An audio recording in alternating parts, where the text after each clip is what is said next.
সকলকে শুভ তৃতীয়ার শুভেচ্ছা। অবশ্য আজকে শুভ পঞ্চমী।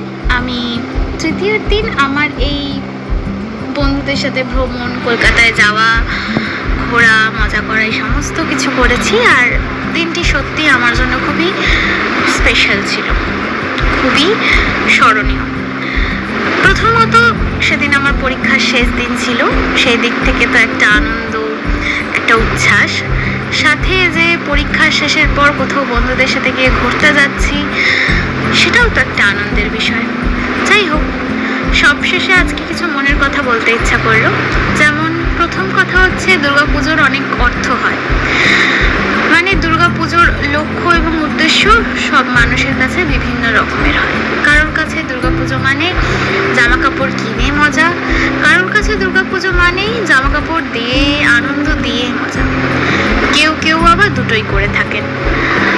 কারোর কাছে দুর্গাপুজো মানে একটা লাক্সারিয়াস লাইফ, আবার কারোর কাছে দুর্গাপুজো মানে দুদিনের জাস্ট একটা মিষ্টি হাসি, মায়ের মুখ দর্শন আর কিছুটা মুহূর্ত কাটানো পরিবারের সাথে, পরিবারের সকলের সাথে। কারোর কাছে দুর্গাপুজো মানে সকল মানুষের সাথে, যাদের সাথে প্রতিদিন কাটাচ্ছি তাদের সাথে আরও সুন্দর করে কাটানো। আবার কেউ দূর বিদেশ থেকে নিজের ঘরে ফিরে এসে পরিবারের মুখগুলো দর্শন করছে। এটা আমাদের সবার কাছেই একটা সুন্দর সময়। কিন্তু আসল দুর্গাপুজো মানে, আমি যদি আসল অর্থটা বলি, বা সবাই হয়তো আমরা জানি যে অশুভ শক্তির বিনাশ এবং শুভ শক্তির আগমন।